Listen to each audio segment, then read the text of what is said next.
The Bitcoin Group, the American original. For over the last 10 seconds, the sharpest Satoshis, the best Bitcoins, the hardest cryptocurrency talk. We'd like to welcome our panelists. Chris Ellis from the World Crypto Network. Hello. Christoph Atlas from Anonymous Bitcoin Book. Good to be here today. And I'm Thomas Hunt from the World Crypto Network. Issue 1. Bitcoin Foundation to focus on core development. The Bitcoin Foundation is pivoting this week, abandoning its old goals and focusing in on a single one. The Bitcoin Foundation is going to focus on core development, already employing one developer and soon to hire another.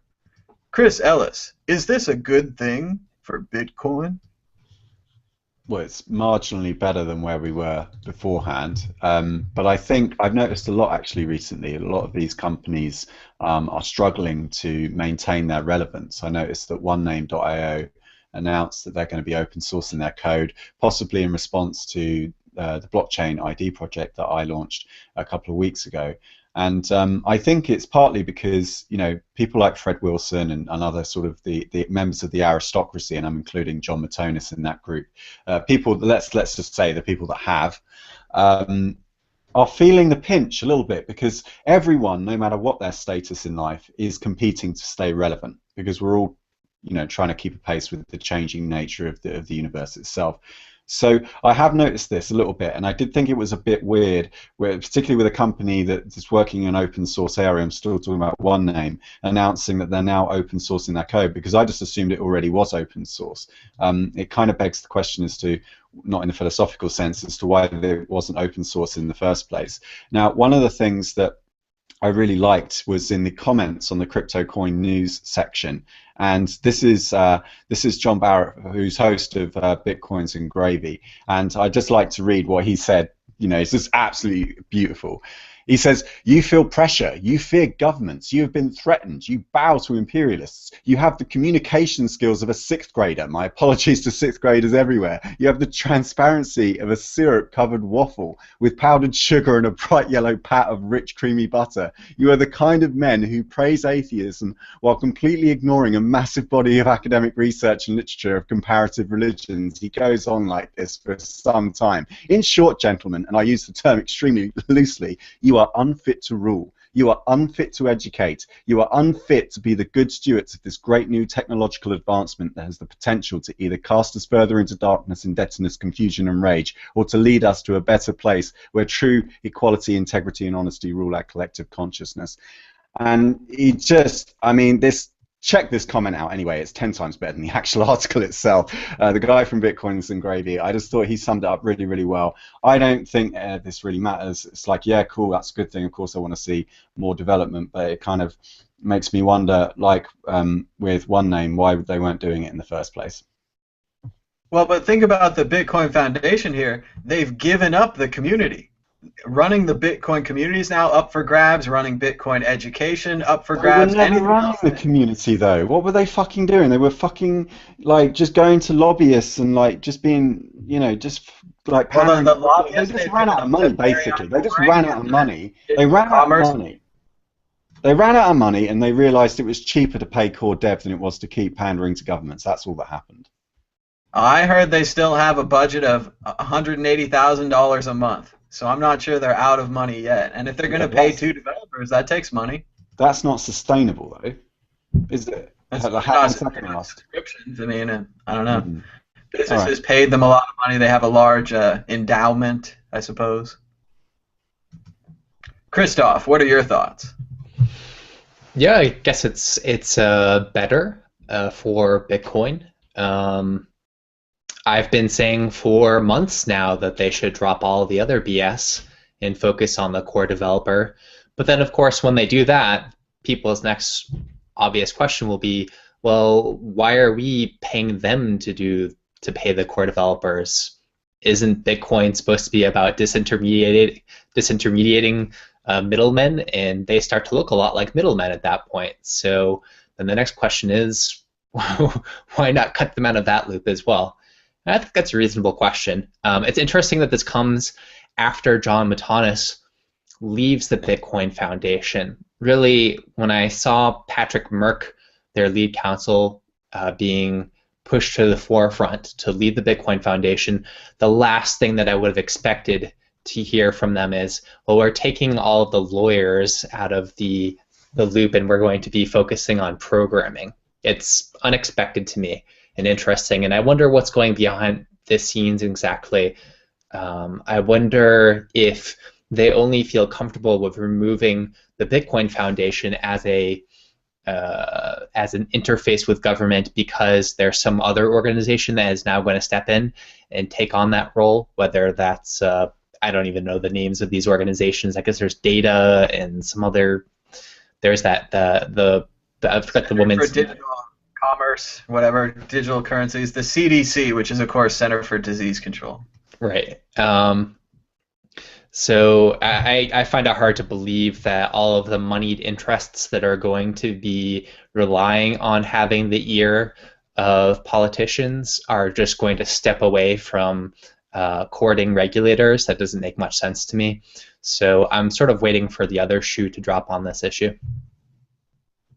And after all that time they spent developing that new website with that girl facing away from us with a military backpack in the foreign country, all of that work and all the scrolly with the $250,000 and you could join us, and what did they get? 2 developers? Christoph's absolutely right. We could replace the entire Bitcoin Foundation with a multi-signature wallet. When you want to pay the developers, we agree, we paid them, they did good work, we're going to pay them again. What else did they do? They seem to have walked away from their entire field. Well, the middlemen need to get paid. I want to pick up on a point that Christoph made, which is that why don't we just pay them directly? And I've already, some months ago now, I put a question on the Bitcoin subreddit saying, where is Gavin Andreessen's Bitcoin address? Because he doesn't have one publicly. He does have one. If you bury through the Git repo, you'll find that he does take tips for Git for tips or whatever it is, tip to commit. It's a bit like ChangeTip, but for GitHub, and I had to go out of my way to find it. I find it incredibly ironic that the chief scientist of Bitcoin doesn't actually solicit funds in Bitcoin. And really, to me, yeah, of course, he might be a very smart guy, and I do think of him as a rock star.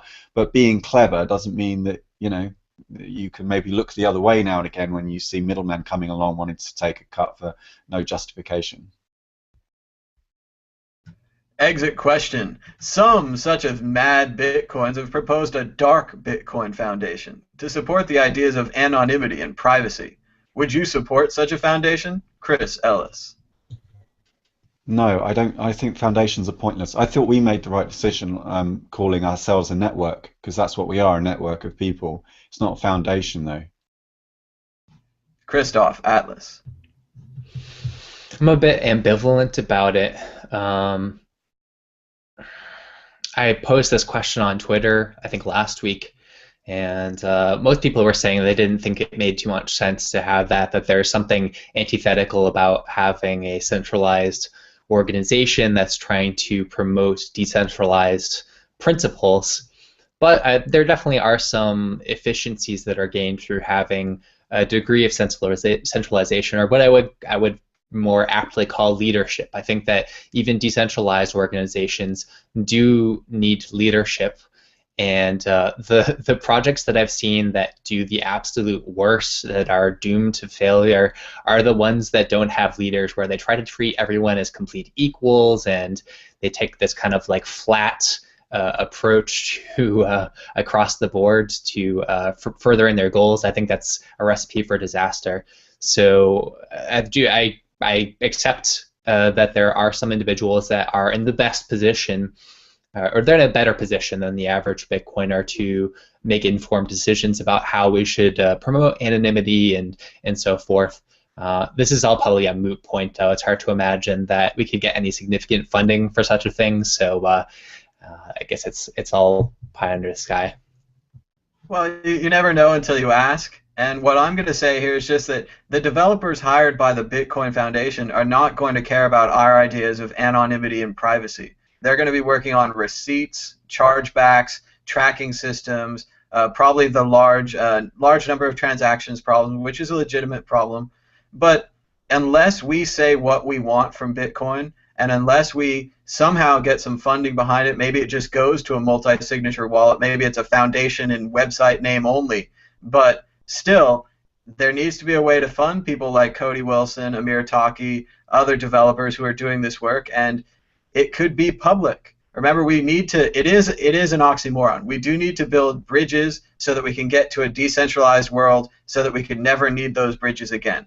But you see that we need those bridges in the first step.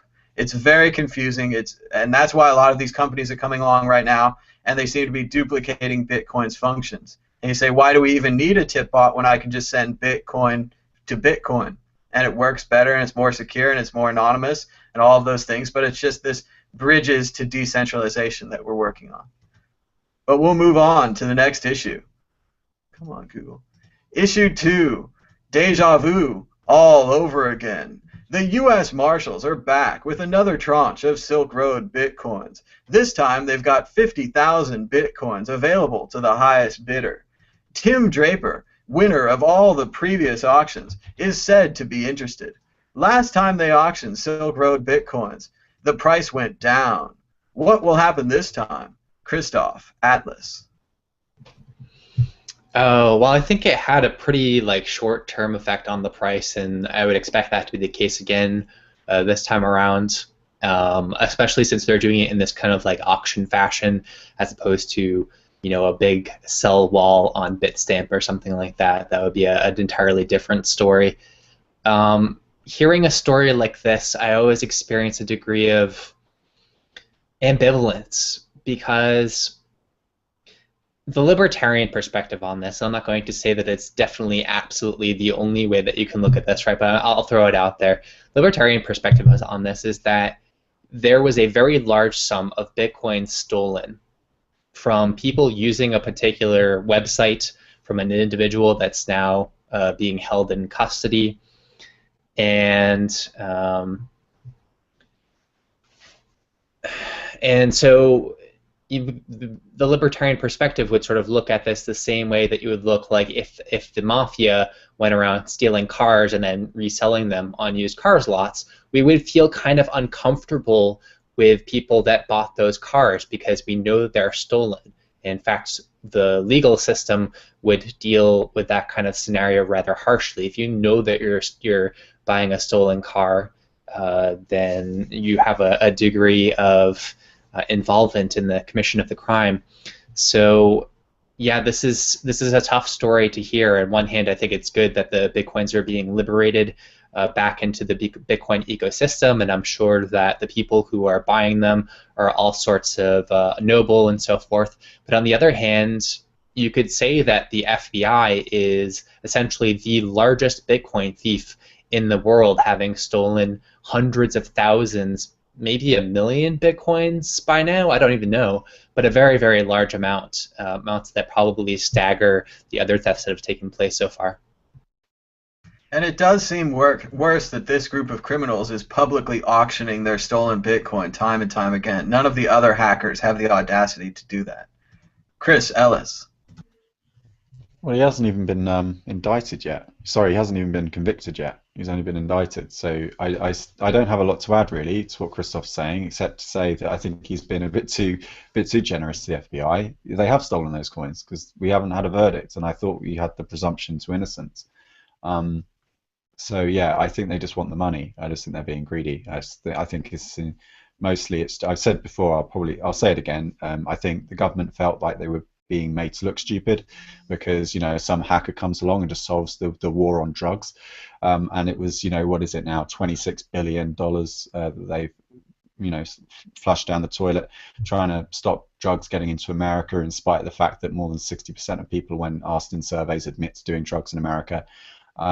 So it just doesn't make any sense. That their approach didn't make any sense, and then suddenly this guy comes along and just pretty much takes out all the violence out of the trade overnight. It made them look silly, and I think it was just a financial decision. I think you had some career politicians and some career civil servants, or whatever your equivalent is in America, who just saw an opportunity to get a promotion, and they thought they could do that by catching this guy who had millions of dollars worth of Bitcoins that they could then get, that then go back to the public purse. So, I mean, is that where they go? Do the Bitcoins go to the public purse? Is I that how believe it the works? money will be held for depending on the verdict. Basically, Oh, okay. I see. I didn't realize that. Okay, so well, why are they selling them then? the That the doesn't even. government has made an investment decision for Mr. Albright. They are basically saying that the bitcoins are assets, not money, so they need to convert them into money. Oh. And then once they're money, they'll hold them. And then if he's found not guilty, he'll get the money back, but not Mm, his investment. So if he had bought yachts or cars or whatever, they would be mm. selling them for the value of those cars at the time of his arrest. I think that's what's going on. Right, okay. Now, I'm sure there's some behind it, but I the can't see it. interesting thing about this is, let's say hypothetically that he was exonerated and not found guilty. What happens to the money then? In a justice system, what would happen would be the money would be given back to him. I don't think that's possible, though. I think that they're going to hold on to it. I think they will turn it into the. I mean, I'm not expecting him to get a not guilty verdict, unfortunately, but let's just say hypothetically. I don't think they give the money back to him. I think they would turn it into a civil asset forfeiture, like one of the largest civil asset forfeiture cases of all time. I think they would come up with these complicated legal arguments about, well, if you claim this money as yours, then you're like, you're confessing to something, and we're going to be able to retry you under a slightly different Well, he charge definitely or can't something along those profit lines. from criminal action. They can't allow him to profit from criminal action. So if that's where this money came from in any way, then they're going to say that it's the government's money. Go ahead, Christoph. Sorry. Yeah, so I quite agree with you. So I think any of the funds associated with the Silk Road pretty much going to be locked into the government funds. And as far as I can tell from the stories that I read about civil forfeiture, they will be used to buy all kinds of fancy toys for the law enforcement personnel, and it will not go to benefit the public in any shape or form. Exit question. Forced prediction. The winner of the second Silk Road auction. Christoph Atlas. A mystery Chinese investor. Chris Ellis. I thought it was that Draper guy. Draper won the first one. He's in for the second. Is that your Yeah, pick? yeah, I think he'll get it again. Chris is right. Draper wins again. It's the best story if one person keeps buying them all. It seems like either he's crazy or the rest of us are crazy. If multiple companies were buying it, it would seem more like, oh yeah, Bitcoin's a good thing. Of course they're buying it. No, it's just one insane billionaire bought it all. And as long as that keeps happening, it's a great story. Moving on. Actually, we've got an ad in the middle with no cover. Did you We're know doing you can advertising. ask questions to the Bitcoin group at any time during the live broadcast? Simply click on the overlaid questions icon on the YouTube video. Log in to Google Plus and you'll be all set. Your questions on the Bitcoin group. What could be simpler than that? Issue 3. Reddit CEO, seen as many but as critical of Bitcoin and cryptocurrencies, has resigned. The new CEO is Alexis Ohanian, one of the founders of the site. Ohanian is said to be a proponent of Bitcoin. With a new leader, what will Reddit do? Will they make their own crypto or just adopt Bitcoin? What will Reddit look like with native tipping? Chris Ellis. Well, I don't know too much about the story, so I can't comment on why the CEO resigned. But to your last point, I think Change Tip should be worried because they've already announced, Reddit have already said that they're intending on doing a cryptocurrency, I thought. So when they do, I think Change Tip could see themselves outmaneuvered. I definitely think they should do it. I think it'd be really good for Reddit actually and the Bitcoin. I think it would be a win-win all round because Reddit has really, sorry, I mean the Bitcoin community has really taken to Reddit, and that Bitcoin subreddit just is just this beautiful, naturally emergent kind of news source that we pretty much use all the time on the World Crypto Network, and we've been reporting directly from there as if Reddit were the front line. So I think it would be very cool. I think other people in other subreddits would really appreciate it as well. I think they, even if they're not into Bitcoin already, I think they would love it once they find out about its power. So yeah, more strength to them. ChangeTip is in a very tricky position, requiring APIs to access Reddit, Twitter, and Google Plus YouTube comments. If any of those services adopt their own tipping platform, YouTube has a tip jar. If any of those services decide that these strange tipping messages are spam, or perhaps they just want to compete against them directly, hold on to your hats. Can I just come in one thing there? So you're right. So the strategy of all these startups is they want to get bought out by someone. So I don't think that is the case though with ChangeTip, because we're kind of friends with them, and we raised a lot of our money through ChangeTip. So obviously we're very grateful for them, and I've raised over $300 on Twitter alone. So I don't know. It'll be interesting to see, and if anyone has any ideas about how ChangeTip can strategize, I think it would be helpful to the Bitcoin community as a whole if we do help them survive, so that they don't feel tempted to just sell out to one of these companies and just sell off the IP or something. That would be kind of lame, I think. Christoph, Atlas. Yeah, Reddit obviously going to have some kind of cryptocurrency plugged in there. I think it will be Bitcoin. A while ago, someone started Redcoin, and I think part of the intention for that was they were trying to charm Reddit into integrating Redcoin into Reddit just based on the fact that they named it after Reddit. And that didn't work out so far. I know there are tipping bots that do Redcoin, but so I'm interested in this idea of a ChangeTip getting kind of squeezed out by these services, re-implementing the tip systems on their own. I think that's possible, but the comparison that I would make between ChangeTip and another company is Discuss. It's a platform that allows you to leave comments on different websites, blogs, and stuff like that, right? And the interesting thing about Discuss is any website can easily implement their own discussion system. They can code it up on their own. If they're on a web, like a WordPress platform, they can pick another plugin. There's all kinds of ways to do comments, and yet lots of people still use Discuss. Like I was just on the Let's Talk Bitcoin website recently. They use Discuss for all of their comments. Lots of cryptocurrency websites are using Discuss. Now the difference for tipping is that if these companies re-implement tipping on their own, then they can take a little fee percentage off of it, but the tips are already generally so small. If they start taking fees off of that and that kind of stuff, then the tipping is just going to become less useful. Like the higher the fee is, the less people are going to want to use it. So sort of what I would expect to see actually is some places are going to re-implement, some places are going to prefer to use something like ChangeTip where all the work has already been done for them. The ones that are competing with ChangeTip, they will set their own fees and they'll start competing with ChangeTip, and perhaps that will drive down some of the fees in the same way that we saw with Coinbase and BitPay. They obviously drove each other's fees down pretty quickly. And don't forget the elephant in the room. Coinbase announced their own tipping tool this week for websites. You can put a little box up, someone can tip you with a single click with their Coinbase account. And again, this goes back to a bit of the confusion with ChangeTip. You have to have Bitcoins to use ChangeTip. If you had Coinbase and they had a tipping bot, you could set up your accounts and tip right from there. You can also send out emails on Coinbase. The tips will be returned, similar to ChangeTip's Twitter tips.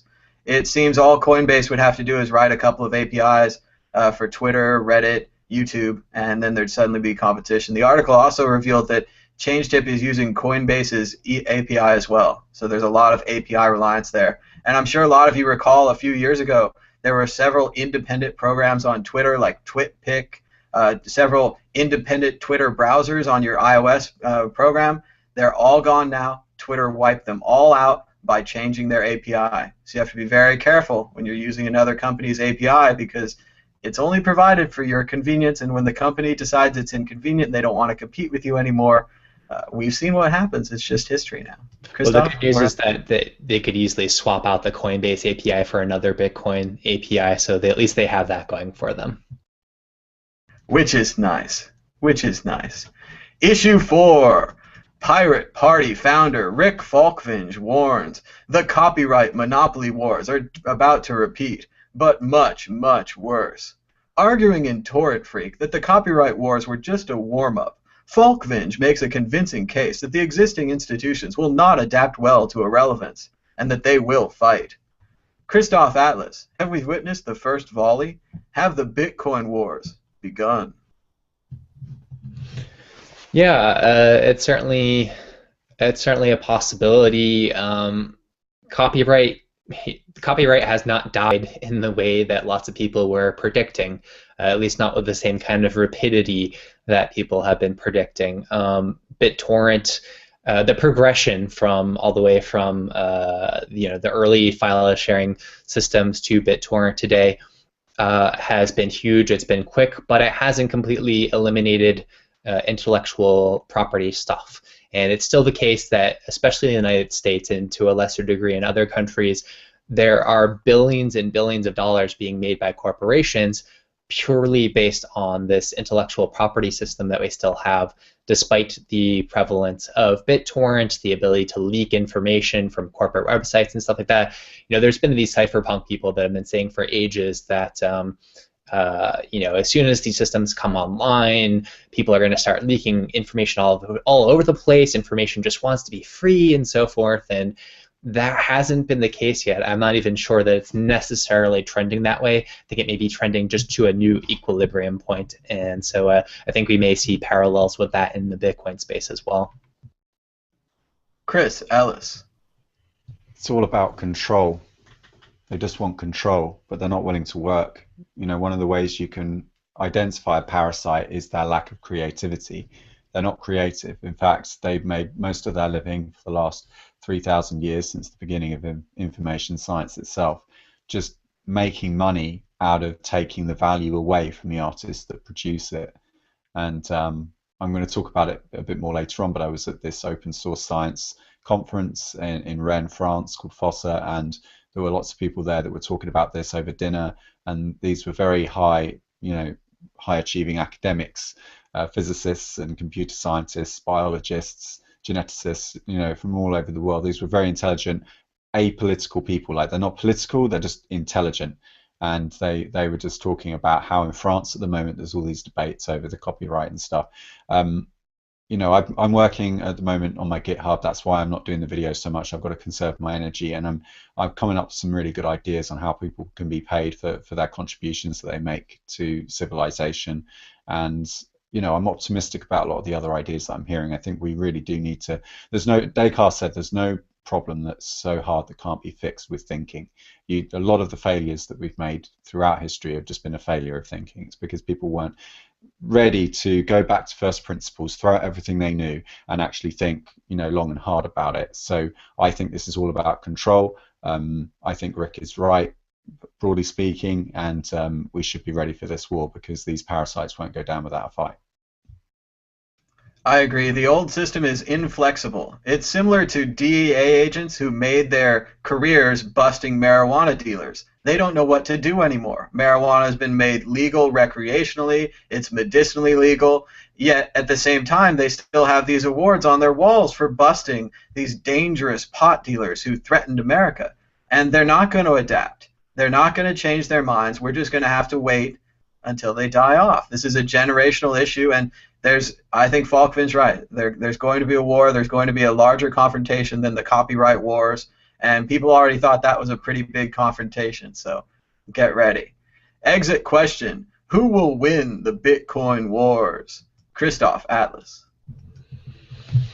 Oh man, that's really tough to say at this point. I think that Bitcoin is a very, very strong contender, but there's still quite a lot of room for people to kind of sweep the legs on Bitcoin, to put our focus onto corporate interests and away from decentralization, drifting us away from our principles, and making Bitcoin more cumbersome, just a little bit more tedious each day with new regulations, a kind of slow death.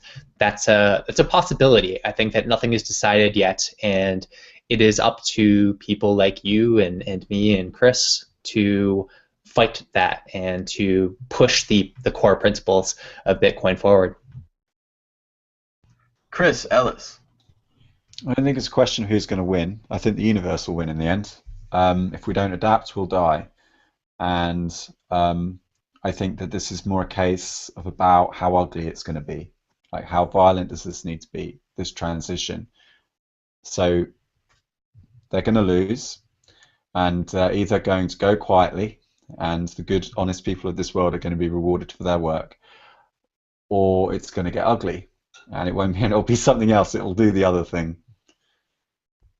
The answer is Bitcoin will win. Moving on to questions and answers. Our first question is from Psycho Ward, the Las Vegas rapper. He says, why are cryptocurrency user interfaces still so cumbersome to use? Things like importing private keys, having to download big blockchain files, having to copy and paste keys. Why aren't they all simple and user-friendly now? When will it be?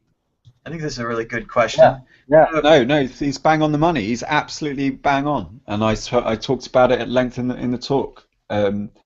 We don't have enough developers in the space. That's the short answer. The longer answer is that it's going to be a bit of both. It's going to have to be both the education of the lay user, the lay person, who's just, I'm afraid, going to have to learn what a private key is, because otherwise, if you just obscure all that away through nice, pretty user interfaces, all that happens is they don't realize the complexity, and then they end up making mistakes and losing their funds. And you're also disempowering them as well, because then if they don't know how the software works under the hood, the software kind of controls them, and you end up trading security for convenience. So you've got to come halfway, and what we need more of are what are called user experience experts, UXers, UX designers. And I studied it for 2 years, part-time, self-learning style.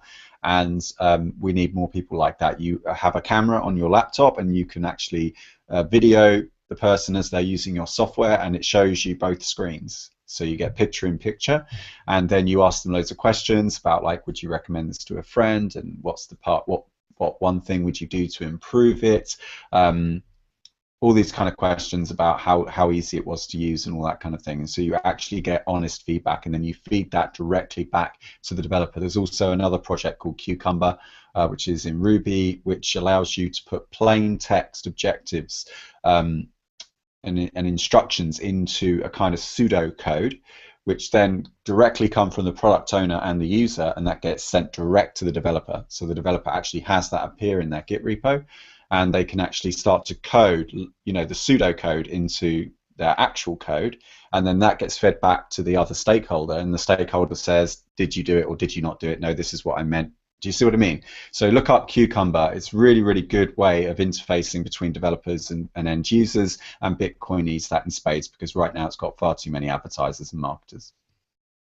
I think Chris makes a good point here that the user experience designers are not working on these apps yet. It's mainly programmers writing them and then programmers doing the interface. And what's strange is this is happening even at the largest and seemingly most well-funded companies in Bitcoin. Blockchain.info just released a new, incredibly minimal version of their iOS wallet, which I support. I support minimalism, but there's just not any usability in the app. If you look at the how do you scan a QR code, you look at the system. It used to have a little camera inside of the box. Now they've moved the camera to the upper right-hand corner, completely out of the screen. You don't even look at it. How do you guess to scan it? How do you guess camera? I don't know. You have to guess these things. So they're very 1.0. They could be fixed very easily. The design is there. You can tell what it should be. Blockchain got a little closer this time. When you go to the wallet section, it automatically shows you a little picture of the QR code. That's really convenient. Most of the time you have to click go into the QR code. It's a little confusing how you get into the set a dollar amount for the QR code. It's just not easy enough. Other wallets are different, but they still have similar problems. I think it's just a disconnect between programmers and designers. Perhaps. But it's not just that. This is the other problem, Tom. Look at where they're putting their money, into these fake fucking Twitter bots, right? So this is Panda coins. You remember those people that trolled us that time in the comments, saying how it was such a great community-driven coin? And I was basically telling them. Well, there was some confusion there, because there was a Panda coin, and then there was a copy of a Panda coin, and we were talking about the Wolong copy of the Panda coin. I forget how they could tell the difference. Oh, fuck me. I'm fed up with all these fucking bullshit project. These are scams. Look at these accounts. Okay, so clearly these are fake accounts. I mean, obviously these are fake accounts, right? And they're operated. She's basically What am I saying? It's a bot. It's not even a she. Even I'm falling for it, right? They just take pictures off of the web on other social media profiles. They flip the images or they do something to them so you can't find them easily on Google image search, and then they just spam you, and they fucking like get you to follow them. Like they're even like getting respectable people to follow. And look at all it is doing. It's just tipping people in this fucking panda coin, this worthless piece of shit coin. And I'm fed up with it. And I said, because they keep following me, all these fake accounts keep following me, and it's a waste of my time because I have to go through and report them all as spam bots, right? And what I'm calling everyone to do is, could you please report PandaCoin as spam, like as a nuisance account, like this one, PandaCoin, and any other, because they haven't responded. I said, could you please stop being a dick when selling your wares, because you're polluting the internet when you update this, when you put this stuff up there. These are computer-controlled accounts, and all they're doing is spamming out worthless, crappy cryptocurrencies at people. It undermines the whole project, and it's not real content. You're not putting authentic stuff up there, and we need less of this kind of bullshit and more proper development. Well, remember, there's lots of get-rich-quick scammers in this industry because they heard that other people got rich quick, and they want to get rich quick too. So if it takes spamming, if it takes any of those things, they're obviously willing to do that to get rich quick. Let's move on to the next question. The Denver Bitcoin Center is here. They have 6 members watching the show live. You guys are awesome. Well, you guys are awesome too. Yeah. Let's see. We've got another question from Eric. Eric writes, why would any of these native services represent anything more than the competition for ChangeTip? Well, I mean, I would say a lot of the problem is like Twitter, YouTube, they actually control the playing ground. When they have the right to publish or not publish an API, they have the right to update it or not update it, to change it. And if they decide that their tip bot, which YouTube does have a tip jar, I haven't investigated it very much. You can use your credit card. I believe you do get charged very small fees, so it's not like you could give me a dime and I would get a dime. It's more like you could give me a couple bucks and I'd get $1.80, you know. So, but if they don't see that it's getting enough traction, like Twitter did with their picture service, and you can go back and read about TwitPic and how Twitter used to integrate it, and now they don't integrate it, and now they straight up killed it, and all those images are going to be taken off the internet. So this has happened before. Microsoft's done it. If you can't compete with them, if you can't buy them, you just cheat, right? It's the computer industry. You guys, any comment on that? Stay muted. All right, let's keep going. Denver Bitcoin Center asks, wouldn't a decentralized system of copyright give permanent ownership of a logo or a name? It's an interesting idea. I mean, decentralized, I think permanent is questionable because you're obviously going to see people trading ownership, like Mickey Mouse was traded from the fathers to the sons to the fathers to the sons. So I think that's going to keep happening, even if you had a blockchain of copyrights. I don't know that that's going to solve the system. I mean, the original copyright system was put into place to protect music publishers from the scourge of the automatic playing piano, which was going to wipe out all music as we knew it. So we had to protect the rights of these publishers who are going to publish these sheets that fed into the player to piano to make it play music, which were going to eliminate all musicians everywhere. As I'm sure you know, no one plays piano anymore. We have player pianos in lobbies of every hotel, every fancy hotel. They never have a human. Obviously, you've seen this. You've been to piano bars. You know. Thank goodness, because if they hadn't put that protection in place 2 centuries later, we wouldn't have Kesha. The world would have been saved from Kesha. Well, no, he's not. No, that's not. It's not true that smart contracts do or decentralized contracts do that, because what you would essentially do is put Creative Commons into the code. We discussed this at the last Ethereum hackathon that I videoed from about 2 months ago, maybe by now, 6 weeks. We actually did, one of the coders there actually coded my suggestion about using the blockchain ID as a way of receiving funds for the work that you did. And what you would do is just put a time limit on it. So you would just say, either I need to earn this amount for once I've done this work, this is how much work I did. I need to make this much amount, and then after that, it's free for everyone to use. Or you could just put a year limit on it, and then you don't earn any money after that. So you would just nuance it, because they're smart contracts. Once you've done that, that would be hard coded, and then a miner on the it would be at the whims of the miners on the network. It would be enforced by them. Eventually, and of course your Bitcoin address would be embedded into the contract as well, so that would be nice, and you could just get your coins directly every time it was used automatically. People keep telling me that we should do half a video and then have people pay to see the other half of the video, because that's what Vitalik Buterin did. But by that logic, we should get one of those scrolly websites and a countdown timer and do some crowdfunding, right? No, you're totally thinking about this in the wrong way, in my opinion. I've been through this quite a lot, and I think that you'll still that's still aggressive.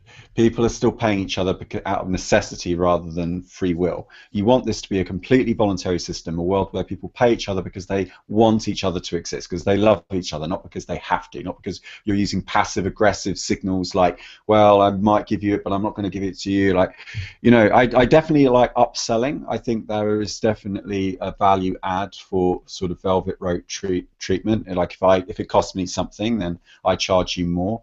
But I think holding back on the articles just comes across as a little bit manipulative to me. Even me banging on about it on Twitter, actually, I don't particularly enjoy doing. But again, it's just something that you're doing out of necessity, and it's like, right, I actually need to eat today, so kind of need some fucking money.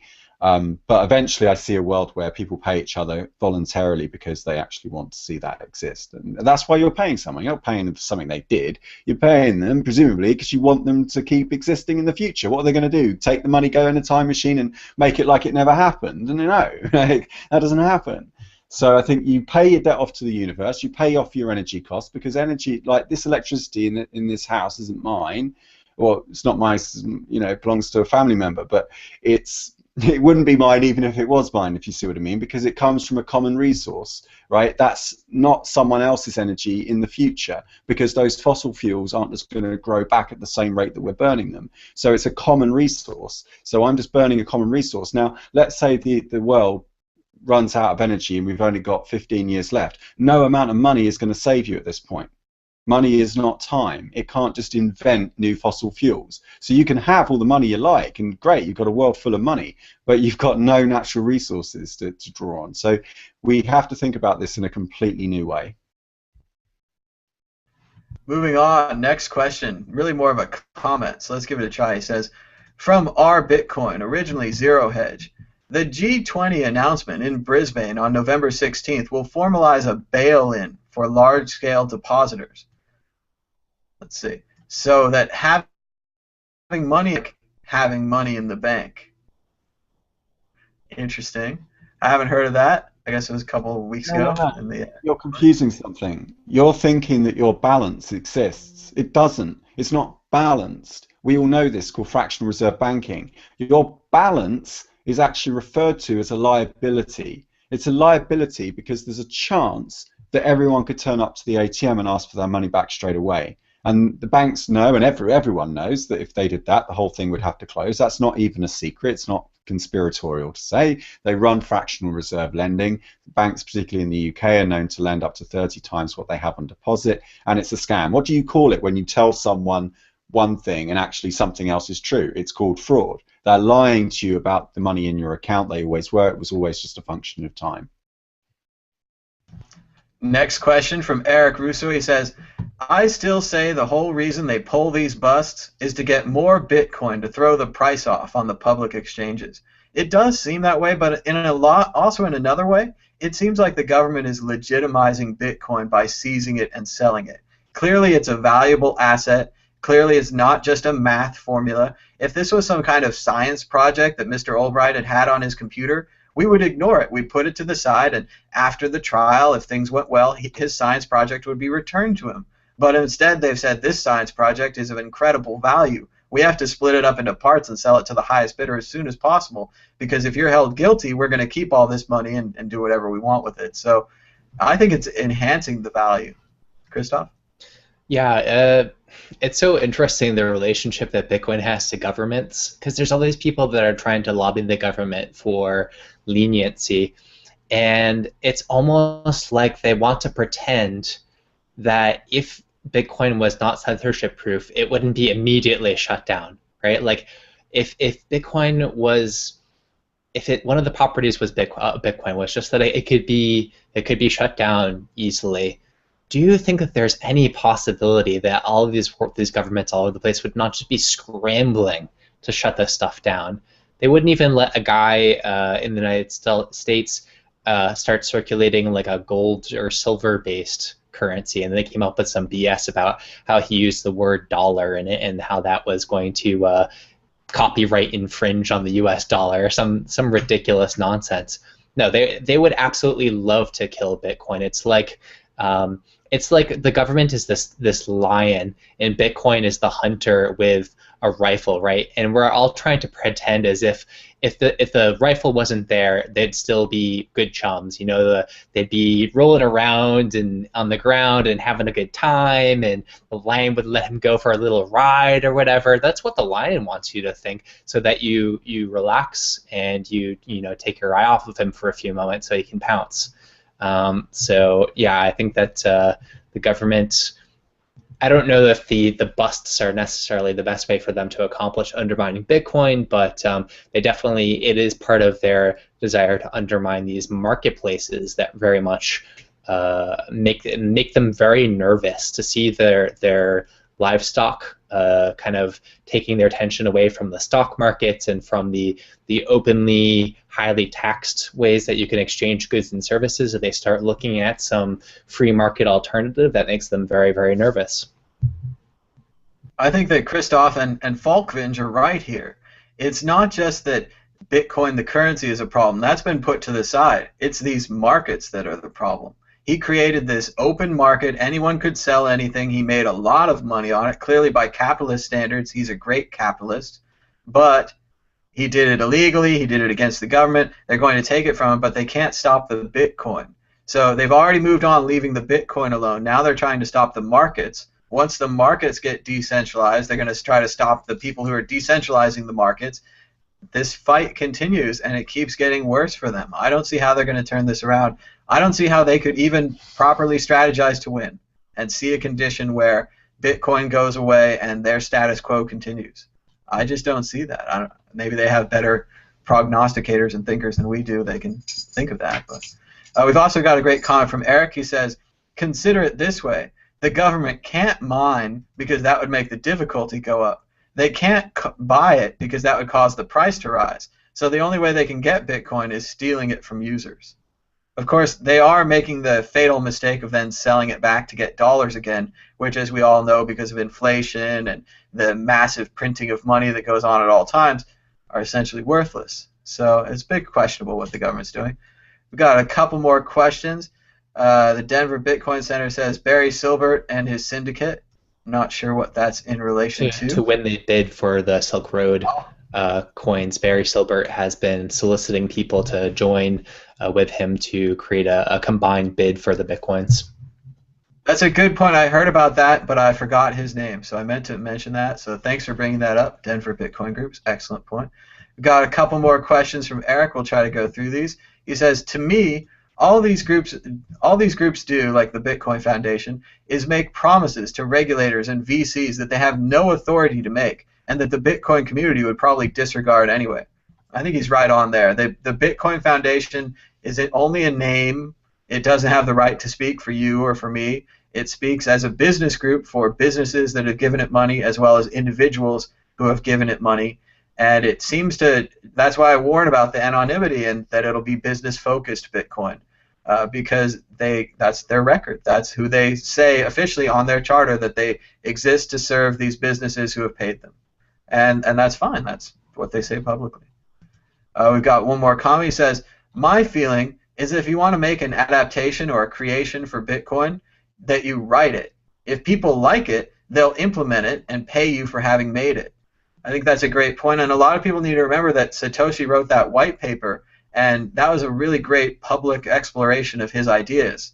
And that really helped and led to inspiring a lot of people, getting a lot of software development, a lot of marketing and other ideas, all come from that original putting down your ideas on paper, sharing your ideas with the world, seeing what the world thinks of them. And it takes a lot of guts to do that. Like the Satoshi team, clearly they were working on software as well. Clearly they're very smart. But still, putting your information out there, putting all of your ideas out there, not hiding anything, open sourcing everything. Open source, if you have crap code and you open source it, people are going to be like, wow, you have crap code. Like it's spaghetti and it's confusing. And that's what open source does to all of your ideas. And that's why it's the way to go, is to put it out there and see how it goes and take it, to be strong enough to accept what people say about your ideas. Got another comment from Eric. He says, the central banks actively trade on public markets to retain the perceived value of the Federal Reserve note in silver, gold, oil, and other commodities. But they can't do it with Bitcoin. That's why he suggests that they're stealing it for that purpose, to control the market or attempt to control the market. I've heard lots of people say that these other markets are controlled, but I don't know it specifically. But any other comments, Christoph or Chris? Eric's, yeah, I was going to. Oh, sorry. Go ahead, Chris. I was just going to say Eric's a good guy. I look forward to hearing more comments from him soon. He's coming out with a lot of good comments. Go ahead, Christoph. Yeah, I was going to say with regard to this idea of comparing Bitcoin to commodities and price manipulation, I certainly agree that the options to governments to undermine the price of Bitcoin, which is going to be an important strategy for them in the future, their options are pretty limited in seizing a large amount of Bitcoins and using that as a leverage to manipulate the price, I think is going to be an effective and important strategy for them moving forward. But they just haven't been exhibiting that strategy yet, because the last time they sold off a bunch of coins, it was in a private deal in these other kind of backroom auctions that didn't bump the price in any significant way. They're not showing any interest in changing from the way that they sold off the last series of coins from the Silk Road versus this time around. So, you know, if they want to do that price manipulation, I think there's definitely the room to make that happen, but they just haven't been doing it the right way yet. So I'm not sure they've caught wind of that strategy, or just they don't feel sufficiently threatened by Bitcoin yet to start worrying about trying to manipulate the price. We've got one more question from Psycho Ward. He says, so, how many years will it be until cryptocurrency is as simple to use as swiping a debit card, as simple to set up and transfer as money into a bank account, and that non-technical people aren't at risk of accidentally losing their coins? It's a complex question. It's really hard. What do you think, Christoph? Yeah, I'm going to say somewhere in the ballpark of 5 years. It's important to remember that even the companies that in the Bitcoin space are the largest, let's say your blockchain or your Coinbase, I think they may be the two largest hosted wallets at this point. They're still relatively small startup companies. They look huge compared to other small companies, but they're new startups, right? So there's this whole progression from the very start of your company to maturing your software, and so just now they're starting to get very serious about hiring full-time security professionals. They're just starting now to get very serious about hiring user experience professionals and all that stuff. They've been doing their best to make a facsimile of those efforts up to date, with people working on that stuff sort of part-time. But in the next 5 years, I would say 5 years from now, those top-tier companies, the ones that are the best funded, especially with the rounds of funding that they've had recently in the millions of dollars, that's going to give them a lot of room to hire dedicated professionals that are not just like guys who are kind of good at it, but then they're really excited about Bitcoin. We're talking about people that have been, seasonally doing this stuff for 10 years, and they may give not so much of a crap about Bitcoin, but they're really, really good at that aspect of their job. So I think we'll see that in the next few years. Let's hope they do learn from the lessons of Mt. Gox and actually hire other programmers when you get the money. Remember, Mt. Gox had a pile of money, never hired programmers that we know of. Karpellis continued to control the keys in the entire project, regardless of his level of skill, regardless of the amount of money that was being pumped into their system. Nothing changed. Much like we were talking about last week with the investment. If your investment doubles, if your investment goes up 10 times, if your company doubles or goes up 10 times, you need better security, you need better designers, you need better everything. And Chris Ellis. holidays. Don't forget holiday retreats. You need those as well.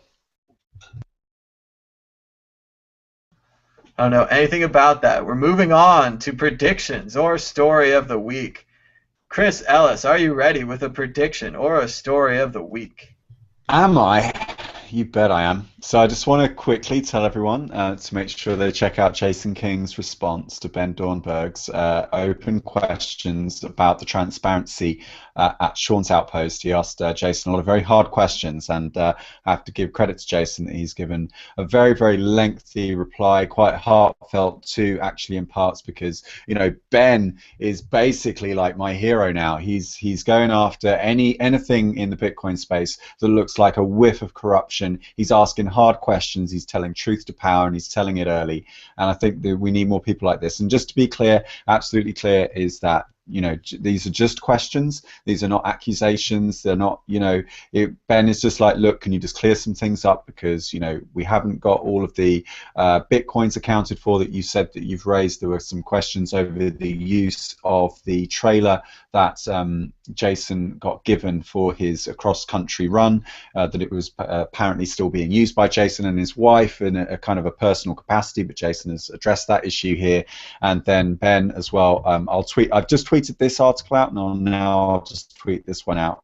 And this is essentially Ben's response to Jason. So I think you should check that out, because I think it was high time that more, you know, what Ben's doing, lots more people need to be doing as well, and asking these people. And of course, Jason is a friend of us, a friend of ours on the network, and we, you know, I think he'd like us to be reporting on this. I think he'd like us to be holding him accountable too, and I think he mentions that quite throughout his response. So that was just a quick one.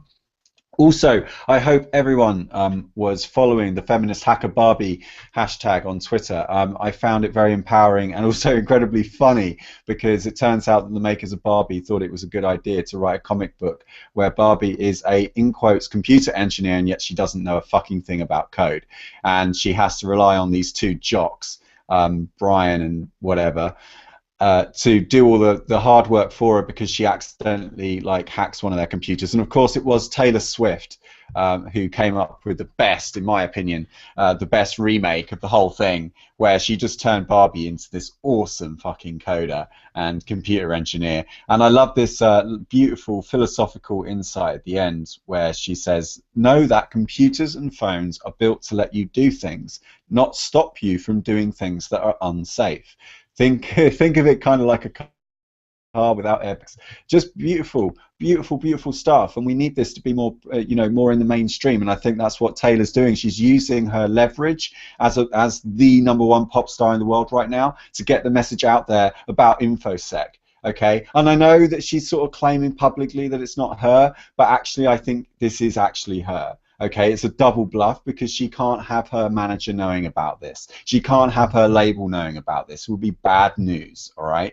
Now, just, you know, because, no, think about this, right? Because she said, like, InfoSec, Taylor Swift InfoSec has said, Taylor Swift has never been hacked. She never had her nude pictures hacked, because she's been air-gapped her whole life. That's why.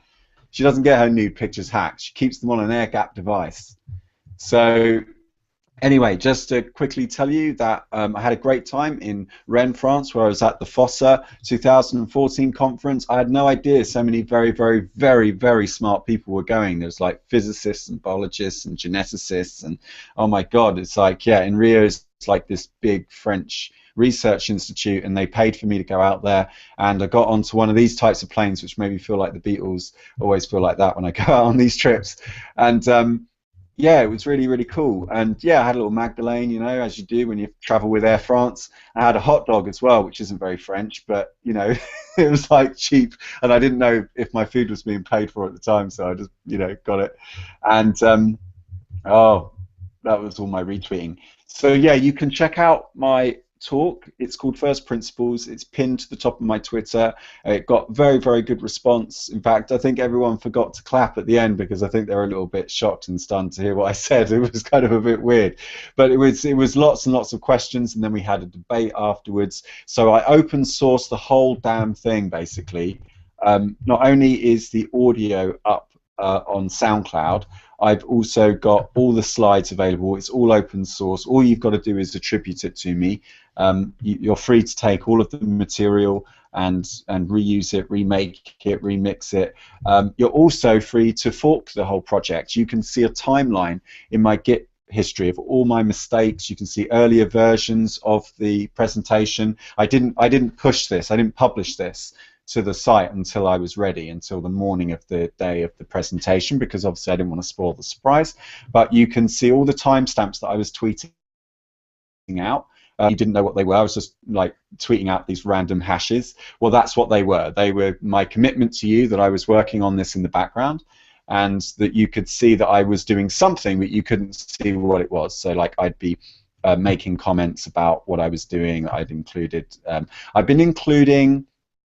measuring all of my time using Rescue Time, which is this software that tracks everything that you do on your laptop, and then I've been cryptographically signing that and then putting that in the blockchain, and I've been tracking my calories, and I've been tracking all my energy usage on my laptop so that I can calculate the net number of electrons innovated in the making of the work.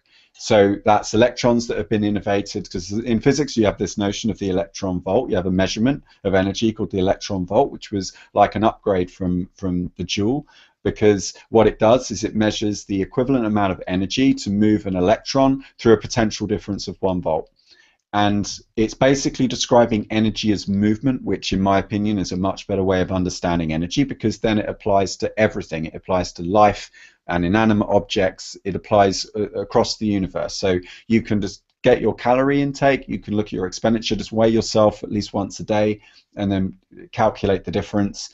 And you can work out how much energy deficit you're running, and you can directly compare that to your laptop. You can see how energy efficient your body is compared to a machine. So once I've calculated all that up, the idea is, and I haven't done this yet because the calculations are quite complicated, but I've got all the data, I just need to compute it. The idea is that every project that you do, if this works, is you would calculate your deficit to the universe, right? This is how much I owe the universe for having got this far. There's a new Bitcoin address and a new Feathercoin address, whatever, for every project that you do. And then at the very least, the public have to pay the debt off to the universe, because that was everyone's energy that you just used. And if you're going off and you keep trying to do something and you're no good at it, then people need to sit you down and go, okay, dude, you need to stop doing these presentations because actually you're not very good at it. But this is actually part of a larger idea that I have been talking about for a while, which is where people declare up front what they believe in and what they want to pay for. So you say to someone like, what do you believe in, what do you want to pay for? Front load a wallet ahead of time, and then it automatically takes the money out as you start perusing the internet. It notices that you spend 20 minutes on a page, and it noticed there was a Bitcoin address that we're using this protocol, and it says, okay, well, you used it, so if it's okay with you, I'm going to send these Bitcoins, and maybe you've got like 24 hours to cancel it or something, and then it automatically goes there. But what's good is that you're front loading this process ahead of time. You're saying, I believe in open source projects, or I want to help young musicians, or I want to help out, you know, YouTubers like Tom, or you know, people like this. And then it says, right, I'm going to hold you accountable, and then you can actually get people to compete with each other on how generous they can be. It's not even generous. I mean, you're essentially just paying people for their time, but you're doing it in a way that allows them to become the person that they want to be. Like, help me become the person that I want to be remembered as. Because often when we make purchases, we're actually incorporating those products into our identity. We're actually having that become part of our being. Like, I wear that phone, and I want to associate with that brand. So I think this could be a totally new way of doing it. And again, like all of my open source projects, it's a learning exercise, and it's an experiment, and I'm just going to do it. I'm not abstracting anything. There's no, in computer science, you know, the notion of abstraction. It's just use what works right now. We're not assuming anything. We're using tools that are already available. And yes, it's a bit painful, and yes, it's a bit slow, but we're hackers, we're early adopters, and we love all that shit. So thanks to everyone for your support at the conference, and if you want me to speak at your conference and you want to pay for me, I'm more than happy to do that, because eating is fun. I've eaten over 8,000 calories in the last 3 days. I've got so much fucking energy right now, it's unbelievable. I'm like buzzing. My body's like, yes, nutrients, yes, it's really good. So I'm probably going to make some videos over the weekend if my body keeps going. And I want to do the talk more because it was really good and people really liked it. And the more I do it, the better it will get as well. So thank you to everyone who sent me money. Thank you to everyone who sent me all the money. That was really cool. I really appreciate that. My body is very grateful to you. Chris makes a good point about job applications being backwards. It seems like it would be more clear if you could define what you want to do, why you want to do it, how it helps people, and then if people agree with that project, they could fund you. I found at my old job, I started off doing kind of technical support, data entry, and it grew into a whole technical support, databases, whatever your problem is type job, and it fit me well because I created the job. The job didn't exist. I went in there, I said, you have all these problems, you need someone technical like me who can communicate with you, all of these things. Right now I'm having the same problem where I could get a job, but what I really want is to create a job where it would be about videos, about communicating, about Bitcoin, and about honesty, and where I could continue doing the honest things I've been doing, but supporting a company at the same time, if that's even possible. These kind of ideas in the future is really what we're going to with this open identity, open reputation. Put yourself out there publicly. A lot of this work here could be considered a resume. Clearly, these are things we can do. We're proving to you we can do them. We want to do them. We want to keep doing them. That's what the world's going to be. People like that. People who can do things, showing you they can do them. And if you like those things they do, music, entertainment, journalism, whatever it happens to be, you support them. And that's your part in it, that the fans have a much greater part in creating this world. And, Gandhi, see the world you want to create, be the change you want to see in the world.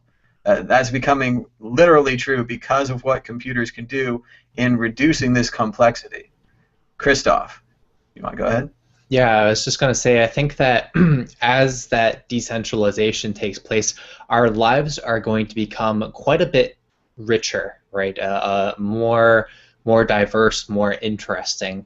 So just as an example, think about all of the artists that you can find on the Pirate Bay or Spotify or something like that, this vast library of things. Contrast that with just listening to a pop station radio. You'll hear the same damn 5 music tracks over and over again. If you listen to that station, you will not get a lot of diversity there. You'll get a lot of the same kind of stuff for the most part.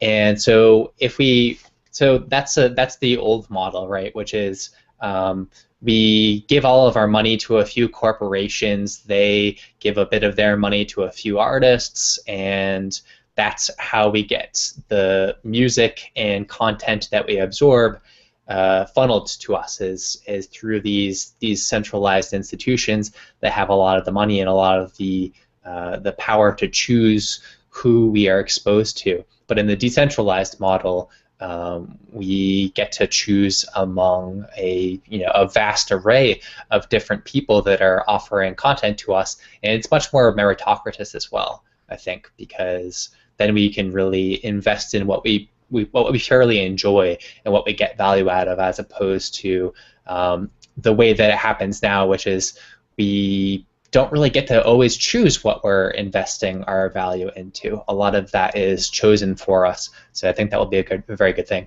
So my story of the week, I'm excited. So 2 things about like altcoins, right? So I was watching this this talk that 2 guys from the Nakamoto Institute did recently, Daniel Kraywitz and Michael Goldstein.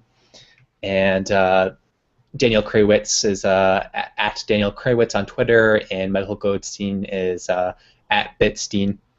And they were talking about altcoins, and they have this theory, which I think is very interesting and compelling in a lot of ways, that altcoins are simply as an investment, as a store of value, are not viable in the future, that they are all going to sort of trend towards zero because of the network effect of Bitcoin. And there's lots of nuances to that debate, but they had this discussion, so I very much recommend that you look them up. I tweeted it recently, and I can tweet it out again at the end of the show. I think if you're interested in getting some really interesting, well thought out, educated perspectives on Bitcoin and the cryptocurrency economy, definitely do that. Now, that being said, I am not necessarily convinced that all altcoins are doomed. In fact, I'm working with a new, or I'm working for the first time with an altcoin that's relatively new, just recently. So Bitcoin Dark, and the whole project is tied into SuperNet and the telepathy/teleport technology and all that good stuff. I'm going to be doing some work for them to review the privacy technology of their coins. It's tied into Next. It's tied into all kinds of stuff. So I'm very excited about that, and I definitely would recommend that people look into this technology and keep an eye out for the white papers that I'll be publishing on that topic. I think it'll be very interesting. Very good stuff, Christoph. Moving on, prediction. Bitcoin is consolidating. Circles are tightening. Companies are starting to invest in the Bitcoin community. People are starting to be bought. Millionaires and billionaires are starting to appear, not just from outside Bitcoin, but from within. Who's on our side? Who really supports us? Who's not just using us and wasting our time? Who really supports Bitcoin, and who's just looking for a quick buck? No one really knows, but we'll try to find out. Oh, we're out of time. Until next time, bye-bye.